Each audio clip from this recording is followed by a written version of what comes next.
Rachel का मन अभी भी उस लड़की की परछाई से घबराया हुआ था। कई रातें बीत गई, लेकिन वो खिड़की में उस लड़की का चेहरा भूल नहीं पाई। अब रेचल के दिल में एक अनजाना डर था जो उसे हर रात सताता था। रात होते ही उसे महसूस होता कि जैसे वो लड़की फिर से खिड़की के पास आकर उसे देख रही हो। एक रात रेचल ने फिर से खिड़की के पास जाने का फैसला किया, लेकिन इस बार उसके हाथ में सिर्फ फ्लैशलाइट नहीं थी, उसके पास एक कैमरा भी था। वो सोच रही थी कि शायद इस बार उसे कुछ ठोस सबूत मिल जाए। जैसे ही उसने खिड़की के पास देखा, वो फिर वही चेहरा देख पाई, लेकिन ये पहले से कहीं ज्यादा डरावना था। लड़की की आंखें और भी खोखली और गहरी हो चुकी थी, जैसे वह किसी अंधेरे कुएं में डूब रही हो। अगली सुबह रेचल ने अपने कमरे में कुछ अजीब सी आवाजें सुनी। ये आवाजें रात की चुप्पी में जैसे हवा के झोंकों के साथ आई थी। कमरे में बिखरी हुई किताबों और कपड़ों को देखकर ऐसा लगता था जैसे किसी ने जानबूझकर उन्हें बिखेर दिया हो। लेकिन वो अकेली थी, या शायद वो सोच रही थी कि वो अकेली थी। डरते डरते उसने एक किताब उठाई और देखा। वो किताब पहले से पलटी हुई थी।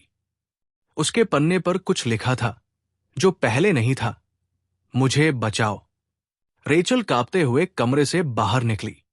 उसने बाहर जाकर देखा और ये महसूस किया कि उसे शायद किसी ने चेतावनी दी थी। वो वही लड़की थी जिसने उसे खिड़की में देखा था। लेकिन क्यों? रेचल अब और अधिक जिज्ञासु हो गई थी। उसने और अधिक गहरी खोजबीन शुरू की और पड़ोसियों से जानकारी ली। एक पुराने पड़ोसी ने बताया कि इस घर में एक दुखद घटना घटी थी। एक छोटी सी लड़की जो पहले इस घर में रहती थी, अचानक गायब हो गई थी। किसी को नहीं पता चला कि वो कहां गई, लेकिन 1 साल बाद पड़ोसी ने फिर से खिड़की में उसकी परछाई देखी थी। ये डरावनी छाया वर्षों से खिड़की में बनी हुई थी, जैसे कि वो लड़की घर में फंसी हो। रेचल ने पुलिस से फिर से संपर्क किया, लेकिन पुलिस के पास भी इसके अलावा कोई ठोस जानकारी नहीं थी।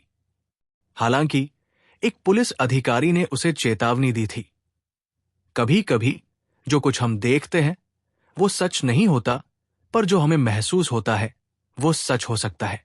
रेचल ने अब निर्णय लिया कि वो उस लड़की के बारे में और अधिक खोजेगी। उसने उस घर के पिछले मालिक के बारे में जानकारी प्राप्त की और पता चला कि वे लोग अचानक कहीं चले गए थे, बिना किसी कारण के। उनके जाने के बाद से ये घर धीरे धीरे खाली पड़ा था और किसी ने इस लड़की को ठीक से खोजने का प्रयास नहीं किया। रेचल ने एक रात फिर से खिड़की के पास जाकर देखा। इस बार वो अकेली नहीं थी।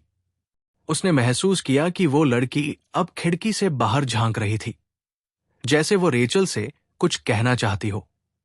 अचानक रेचल को महसूस हुआ कि वो लड़की सिर्फ देख नहीं रही थी, वो उसे खींचने की कोशिश कर रही थी, जैसे वो किसी खोई हुई जगह से बाहर आना चाहती हो।